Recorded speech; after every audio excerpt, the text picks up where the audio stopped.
Welcome back. We hope you had so much fun getting to know your world, your end user, through perhaps listening, perhaps doing something really creative like opening up the kitchen of your bakery and letting people help design what your next product might look like. This was your time to really dig in deep, to do some research, to better understand what your clients, your community, and the world needs. And now we're at this pivotal, wink, wink, moment, which is that you are going to spend this next session really thinking about bringing together your personal purpose that you got through your Ikigai, that clarity of how you want to live your life, the strengths that those that love you, that work with you, have shared, really understanding your interests, your strengths. Now you've gone out into the world and you've done in ways market research around what the world needs, how your business, how you might help meet that and close the gap. And this brings us to what I think of as probably the most exciting piece, which is really thinking intentionally about what is the change you're inviting, knowing all that, what's the change you're inviting, what do you want your pivot to look like? And with that, I'm going to turn it away to Elisa Fennenbach, who you all know. And Elisa is a mistress, maven of prototyping. And she's going to talk to us about how we might use that mindset and process to design our pivots. Thanks, Holly. While you were talking, I just did a little prototype. And this is actually, camera, how I guided my life for many years. This is how my work in sort of turning design thinking onto my life began. I imagine my life 60 years from now, when I figured by then I had sort of figured it all out.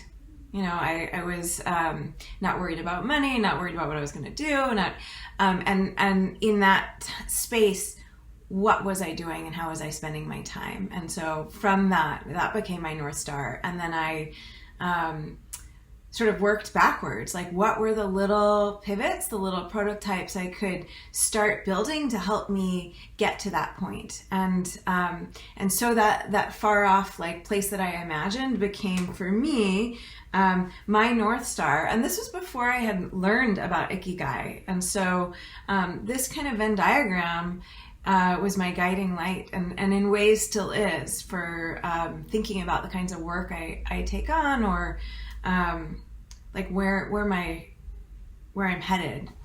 So and I just show you this because I want you to think, like, not get intimidated by the idea of prototyping. Like, it can really be as simple as a Post-it and a visual. So you're going to have, we're going to invite you now to build some prototypes that are going to help you test out some early ideas, some early thinking. And a prototype could be, like I said, like a Post-it. It could be a prototype of a new dessert, as Holly mentioned, a bakery. It could be a prototype of a new schedule.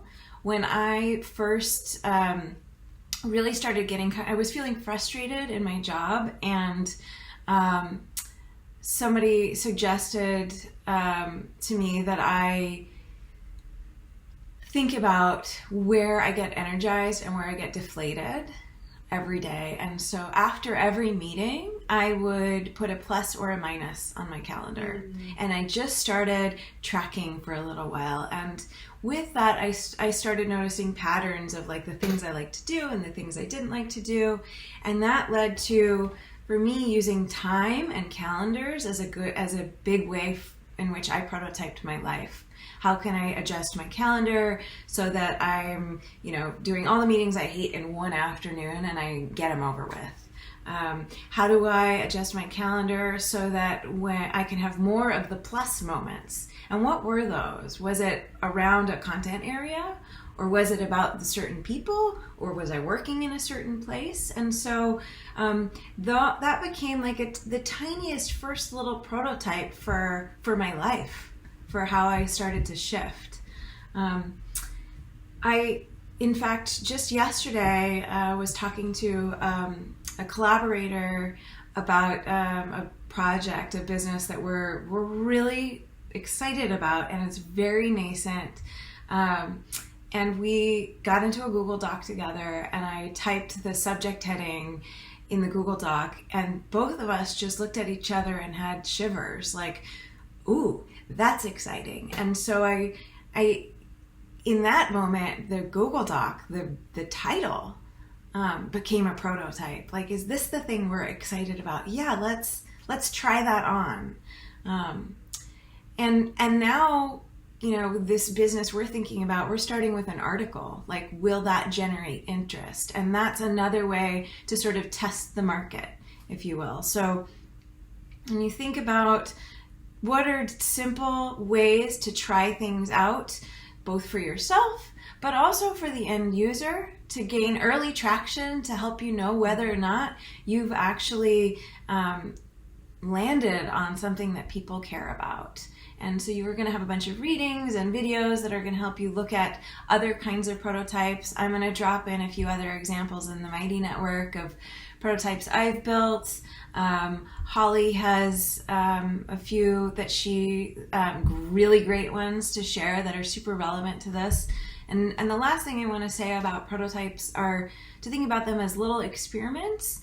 And like an experiment, each one kind of has a question or a hypothesis. So with each prototype, what is the question, the thing you're trying to learn or test? With that, let's look at some of Holly's great prototypes. Thanks, Elisa. So every year on January 1, I try to steal away from my family and my boy and just get on the balcony and think really intentionally about what I want in the coming year. And a friend gifted me I think a really nice frame to do this exercise. She asked me 100 pages from now, and a year out, what will your life look like? What will the changes be that you've invited and you've accomplished?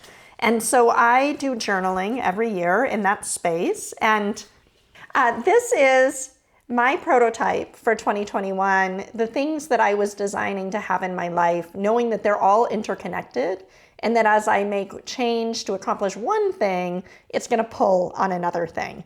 And so this was what I started with. Top of the list was connect with my boy, Finn. I love him. He had a tough year with COVID. I wanted this year to be all about him, first and foremost. So as I've moved into it, I've gone through multiple iterations of how I might accomplish all of these different goals, including scaling back the growth that I was inviting for my business, even though the world was giving me those opportunities that would have allowed for the growth. But as I looked at it, I realized, all right, number one is Finn. And if I grow that quickly and in that way, I won't have the time for Finn. So this has been a really powerful way to envision my life, to iterate on the design, to be present with what matters. And just like Elisa's simple Venn diagram, when opportunities come up, I can just run it through the 15 things where I want to be a year from now, the 15 things that I want happening in my life. And if they don't hit those marks, it's very clear it's for someone, but it's not for me. Thank you for sharing, Holly. It's really sweet to see kind of the way you prototype is so different from me, because journaling, is like pulling my hair out. And I know it's such a great way for you to organize sort of your thinking and wishes and kind of like how you move forward. I just wanted to actually take a step back on our course and help you all see that in fact this course is a prototype too. These videos are prototypes, the content is prototypes. Now Holly and I have been teaching and designing and delivering versions of this content for years. But every time we share, we change it. Every time it's an iteration, it evolves. We learn from what works for people, what works for us, and we shift and make it better. And I would say that the perfectionist that is probably in both of us if we let her get too loud, we would never get started and we would never share. And the designer, you know, I have the designer had my old professor in my brain so often, so loud, kind of screaming like, are you really going to put that out there like that? Is it really going to look like that? That logo is wrong. That color is wrong. That and so there's a time and place for like the most pristine, beautiful, I don't want to say perfect, but like, you know, delivery of this project, passion, business, whatever it is. And there's a time and place for just getting started, just getting it messy, just taking the first step.